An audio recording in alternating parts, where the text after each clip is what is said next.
주시는 말씀은 누가복음 7장 11절에서 17절까지의 말씀입니다. 누가복음 7장 11절에서 17절까지의 말씀을 저와 여러분들이 함께 교독하기 원합니다.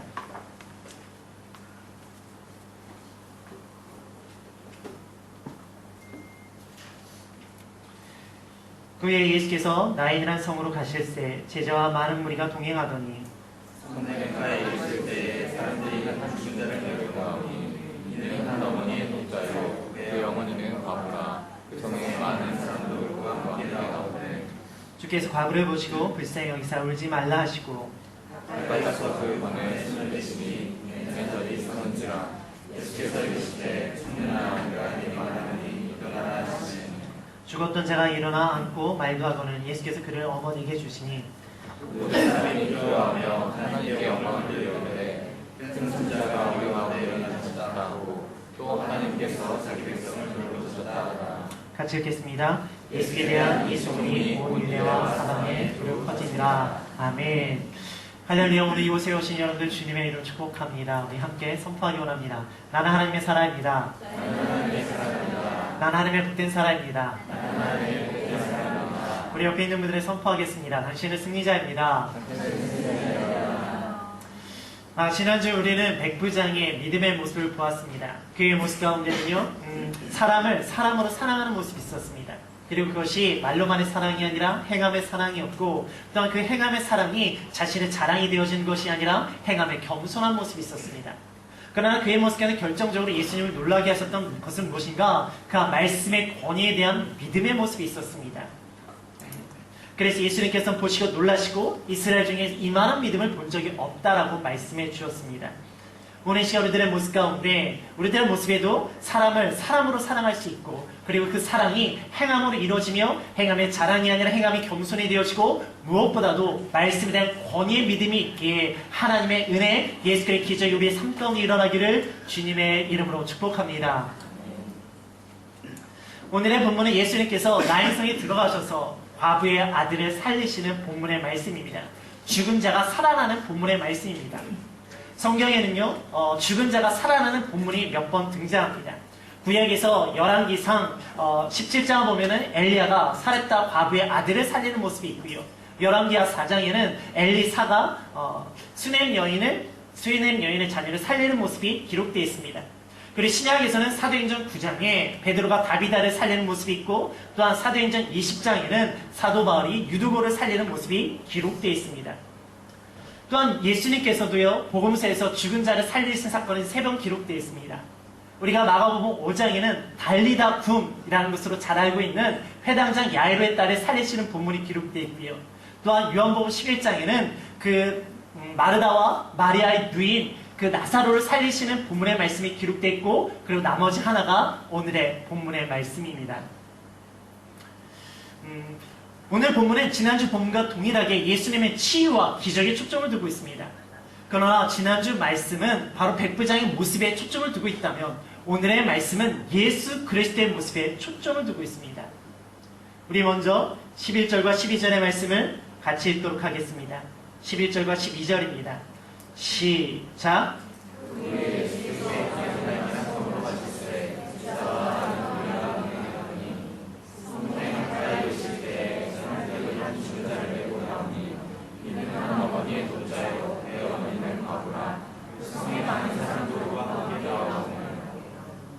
(11) 절에 제자와 많은 물에 밑줄 치시고요, 12절에 그 성에 많은 사람들과 밑줄 쳐보세요. 오늘의 본문의 시작은 가버나움에서 예수님께서 백부장의 종을 치유하시고 나서 많은 무리들과 제자들과 함께 나인성으로 들어가면서부터 시작되었습니다. 예수님과 함께하고 있던 그 무리들과 제자들의 마음은 어땠을까요? 아마 그들 가운데 예수님의 기적을 보고 예수님의 말씀 때문에 기쁨과 즐거움과 그리고 당당함과 그리고 뿌듯함이 있었을 거예요. 그리고 이곳에서는 어떤 일이 일어날까 기대감도 그들의 모습 가운데 있었을 것입니다. 그때 그 무리가 가고 있을 때 반대편에 또 다른 무리를 만나게 되어집니다. 그 무리는 장래의 무리예요. 그냥 장래의 무리도 아니고 독자의 장래의 무리입니다. 그것도 어떤 독자가 과부의 하나밖에 없는 아들이 죽은 장래 가운데 그 행렬을 만나게 되어집니다. 지난주에 우리가 보았던 백부장, 그는 백부장이라는 지위가 있었고 또한 회당을 지어줄 만한 재력이 있었습니다. 그래 그의 모습 가운데는 그 주변에 유대의 장로들과 벗들이 있었고요. 사람들이 그를 칭찬하고 존경했으며 그의 모습엔 사랑도 있었고 겸손도 있었고 그리고 예수님이 놀랄만한 믿음도 있었던 모습이 있었습니다. 어찌보면 완벽에 가까운 사람이고 이상적이고 이성적인 사람이 바로 백부장의 모습이었습니다. 그러나 오늘 본문에 등장하는 이 어머니, 이 과부는 어떤 모습입니까? 성경에서요, 과부는 구약시대부터 가장 약하고 연약하고 부당한 대우를 받았던 대표적인 인물이 바로 과부입니다. 그리고 이 어머니에게 있는 것은 아들 하나였습니다. 아마 마지막 희망이었고요. 그의 삶을 지탱할 수 있는 마지막 소망이었을 것입니다. 그러나 지금 어떤 모습입니까? 그 아들이 죽음을 맞이했습니다. 그를 향한, 그 가정을 향한 예수님의 모습이 어떤 모습인지를 보고자 합니다. 첫 번째, 예수님의 모습은요, 안타까움이 아닌 아픔이셨습니다. 우리 13절을 다시 한번 읽어보도록 하겠습니다. 13절입니다. 시작. 그래서 과부를 보시고 불쌍히 여기사 울지 말라 하시고 13절에 보시고 불쌍히 여기시고 한번 밑줄을 쳐보세요. 사람들이 인정을 받고 자기가 하는 일이 잘 되고 그래 사람들이 나를 인정해주고 나를 따라줄 때 그때는요 앞만 보고 달려가려고 합니다. 주변을 잘 보지 못합니다. 그러다가 내가 실패를 경험하고 나의 교만이 꺾이고 나에게도 어려움과 고난과 고통이 찾아오면 그때서야 주변에 힘들고 어렵고 아픈 사람들이 보이기 시작합니다. 우리의 시선은 화려한 것에 시선을 잘 뺏겨버립니다. 그러나 어렵고 힘들고 괴로운 곳에는 우리는 오히려 시선을 외면하고자 하는 모습이 있습니다. 그러나 예수님은 그렇지가 않으십니다. 예수님은 아픔이, 슬픔이, 그리고 괴로움이 있는 자를 결코 외면하지 않으십니다. 오히려 예수님의 시선은 슬픔이 있는 곳에, 아픔이 있는 곳을 그곳에 초점을 두고 계십니다. 본문에 나오는 보시다는 단어는 그냥 스쳐 지나가면서 보는 것이 아니라 마음을 다해서 본다는 의미를 가지고 있는 헬라어를 사용하고 있습니다. 그저 스쳐 지나가는 본 것이 아니라 마음을 다하여 그 여인을 바라보고 계십니다. 단순히 보여지는 것만 보는 것이 아니라 그의 내면에 있는 그 아픔과 슬픔과 괴로움도 보시고 계십니다. 누군가가 예수님에 다가와서 이 여인의 아들이 죽었다고, 이 여인의 아들은 독자인데 이 여자는 과부라고, 그러니까 되게 힘들다고 아무도 이야기해 주지 않아도 예수는 마음을 다하여 보셨을 때 그의 겉모습만 보이는 것이 아니라 그 여인의 슬픔과 괴로움과 아픔, 말로 표현할 수 없고 표현해도 말할 수 없는, 누군가에게 위로받을 수 없는 그 아픔을 가지고 있는 그 여인을 보고 계십니다. 그래서 예수님께서 그 여인을 향해 불쌍히 여기십니다. 우리는 주변에서 힘든 사람들의 이야기를 들을 때가 있습니다. 그리고 어려운 상황에 처해 있는 사람들의 이야기를 들을 때가 있죠. 그러면 안타까움이 일어납니다. 그러나 예수님께서는요, 단순한 안타까움의 불쌍함이 아닙니다. 이 불쌍한 단어가 창자가 끊어지는 아픔을 가진 그런 의미를 가지고 있는 단어예요. 그래서 그냥 단순하게 안타깝다, 어떡하냐, 불쌍하다, 참 안됐다 라고 끝나는 것이 아니라 그의 슬픔이 바로 나의 슬픔이 되어지고 그의 아픔이 나의 아픔이 되어지고 그의 괴로움이 나의 괴로움이 되어져서 내가 창자가 끊어질 정도로 나도 아프다 라고 표현하시는 것이 바로 오늘 본문에 나오고 있는 예수님께서 불쌍히 여기시다 라는 뜻이라고요. 이 불쌍하다는 단어가 동일하게 사용되어지는 본문들이 있습니다. 마태복음 9장 36절 우리 한번 같이 읽겠습니다. 시작. 그를 보시고 불쌍히 여기시니 이는 그들이 싸우는 것과 같이 고생하여 지나가사. 이스라엘 백성들을 보시니 아픈 거예요. 이스라엘 백성들의 목자가 없어요. 이스라엘 백성들의 리더가 없어요. 이스라엘 백성들의 진정한 주인이 없어요. 그러니까 그들이 어떤 길을 가야 될지, 어떤 삶을 살아가야 될지, 그들의 삶 가운데 수많은 문제 가운데 그들이 괴로워하니까 그 괴로움을 보시고 예수님도 너무 괴로워하시는 거예요. 우리 누가복음 15장 1절 보겠습니다. 시작.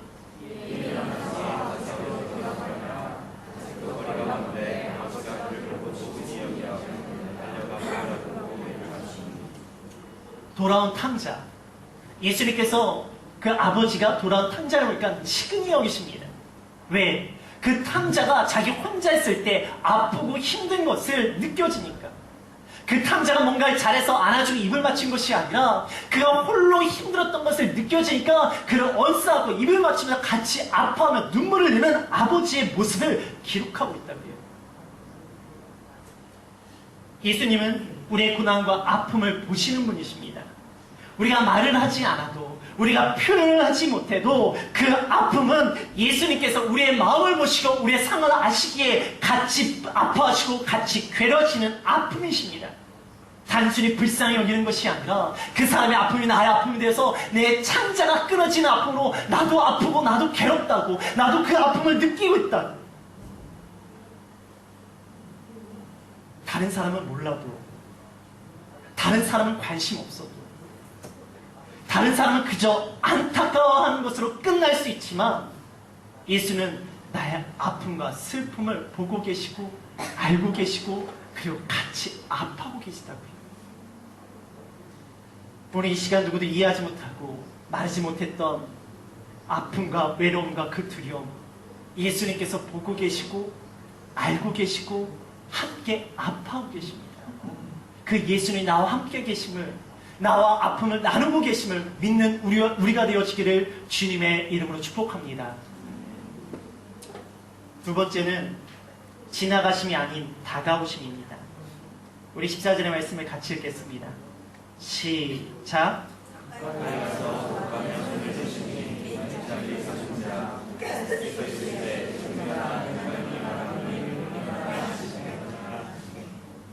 가까이 가서 관에 손을 대시니 밑줄을 쳐보세요.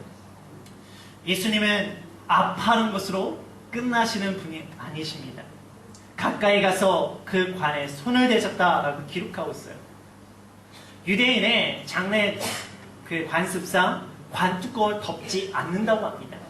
그래서 예수님께서 다가가셔서 관에 손을 대셨다는 것은 관에 손을 댄 것도 의미하지만 그의 시체에 손을 댄 것도 의미하고 있습니다. 여러분 생각해 보세요.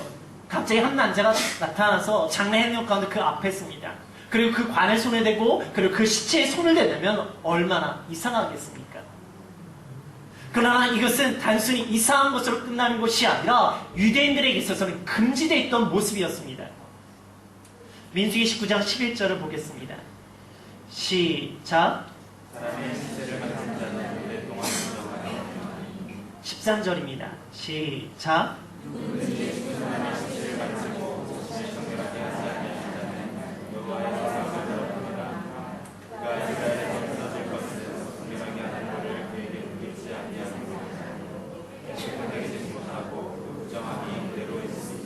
(16절입니다) 시작.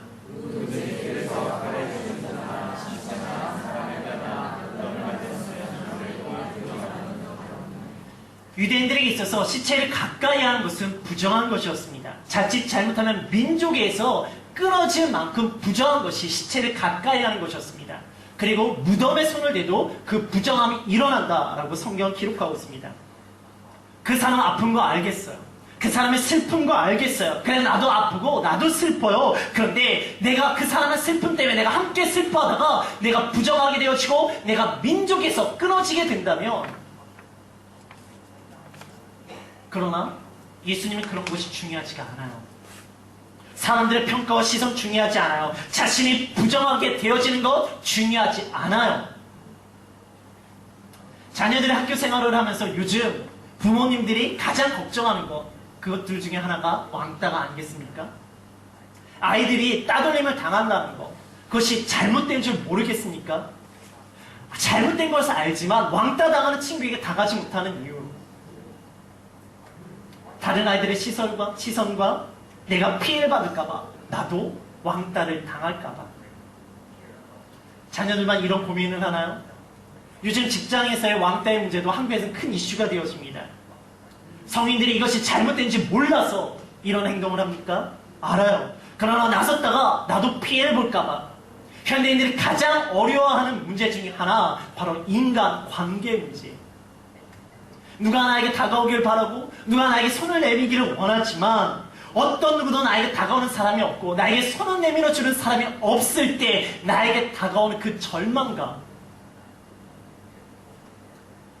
누가복음 5장 13절을 읽겠습니다. 시작. 시작.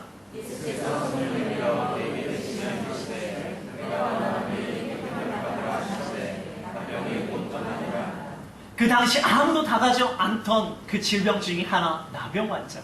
그에게 다가면 나도 부정이어지기 때문에 아무도 당하지 않았습니다. 그러나 예수님은요, 그에게 다가서서 손을 대십니다. 사람들은 나에게 필요한 것이 있으면 나에게 다가오지만 필요한 게 없으면 나를 떠나는 것이 사람들의 모습입니다. 뿐만 아니라 나에게 문제가 있어서 그 문제로 아픔이 있고 괴로움 있고 슬픔이 있고 사람들이 힘들게 한다면 사람들은 더더욱 나를 멀리하는 것이 당연한 모습입니다. 그러나 예수님 오히려 그런 자에게 다가가셔서 손을 내미시는 분이 바로 예수 그리스도시라는 거죠. 그래서 예수님요, 세리와 죄인들의 친구라는 오해를 받습니다. 먹기를 탕하고 포도주를 즐긴다는 오해도 받습니다. 심지어 귀신의 왕 바알세불에 힘들어 그 치유의 기적을 일으킨다는 오해도 받고요. 그리고 나서는 예수님께서 하나님을 모독했다고 신성 모독죄로 법정에 끌려가서 죽임을 당하시잖아요. 그러나 예수는 그런 소리에 아랑곳하지 않으십니다. 끊임없이 죄인들에게 다가가시고 아픈 자들에게 다가가시며 슬픔에 잠긴 자들에게 다가가셔서 그들에게 손을 내미십니다.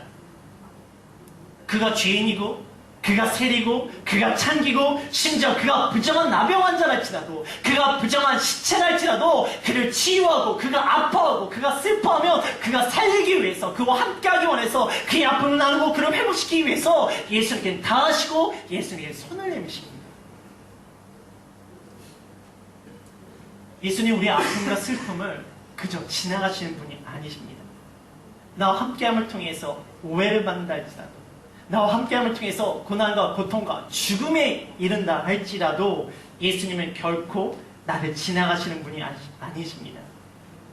사람들은 나의 모습 가운데 문제가 있고 내 모습 가운데 잘못된 모습이 있다면 나를 떠나는 모습이 있습니다. 그러나 오히려 예수님은 나에게 다가오시고 나에게 손을 내밀어 주시는 분이십니다. 오늘 이 시간 이런 나의 모습을 보시고 이런 나의 모습을 아심에도 불구하고 이런 나에게 다가오는 것이 세상 사람들에게 손을 든다 할지라도 나에게 다가오시는 예수 그리스도, 나에게 손을 내미시는 예수 그리스도를 만나기를 주님의 이름으로 축복합니다. 세 번째, 예수님의 모습은 어떤 모습인가? 산자만이 아닌 죽은 자에게도 말씀하시는 예수님이십니다. 우리 14절에서 15절의 말씀을 같이 읽겠습니다. 14절에서 15절입니다. 시작. 가까이서 그 관에 줄을 대시니 내 자리에 섰습니다. 이제 청년의 마음을 밝게 말하니 일어나라 하시네. 죽었던 자가 일어나고 발과하거늘 예수께서 그를 어머니에게 주시니 내가 네게 말하니 일어나라 밑줄 치시고 죽었던 자가 일어나 거기도 밑줄 쳐보세요. 예수님은 우리의 아픔과 슬픔을 고난을 알고 계시고 아파하시는 걸 끝나지 않으십니다. 우리에게 다가와 손을 내밀어 주심으로 끝나시는 분도 아니십니다. 뿐만 아니라 예수님의 말씀의 선포는 죽은 자에게, 산 자에게만 선포하시는 것이 아니라 죽은 자에게도 선포하시는 것이 바로 예수 그리스도십니다. 예수님의 말씀의 선포는 산 자를 향해서 선포되어지는 것들이 많이 있습니다. 그래서 사람들이 예수님을 따랐고요, 예수님의 말씀을 들었고요, 그리고 깨달음이 일어났고 치유와 회복이 일어났던 것이 복음서에 기록되어 있습니다. 그러나 예수님의 말씀의 선포는 산자에게만 국한되어 있지가 않다는 것이에요. 오늘 본문에서 예수님께서 청년에게 내게 이르노니 일어나라 라고 말씀을 하셨습니다. 이 청년은 다른 청년이 아니라 바로 과부의 죽은 외아들입니다. 예수께서는 지금 산자에게 말씀한 것이 아니라 바로 죽은 자에게 말씀하고 계십니다. 오늘의 본문에서만 그런가? 아니라고요. 예수님께서 죽은 자를 살리신 모든 본문 가운데서 예수님은 죽은 자에게 말씀하십니다. 마가복음 5장 41절과 42절입니다. 시작. 마가복음 5장 41절과 42절. 시작. 아이 손을 잡고 이르시되 내리다보 하시니 번역하면 곧 내가 내게 말하노니 일어나라 하시니라. 42절입니다. 시작. 소녀가 곧 일어나서 걸으니 나이가 12살이라 사람들이 곧 크게 놀라고 그러더니 회당장 야이로의 딸이 죽었을 때에도 예수님께서 그 죽은 소녀에게 말씀하십니다. 달리다금 소녀야 내가 내게 이르노니 일어나라 라고 말씀하셨어요. 요한복음 11장 43절과 44절입니다. 시작.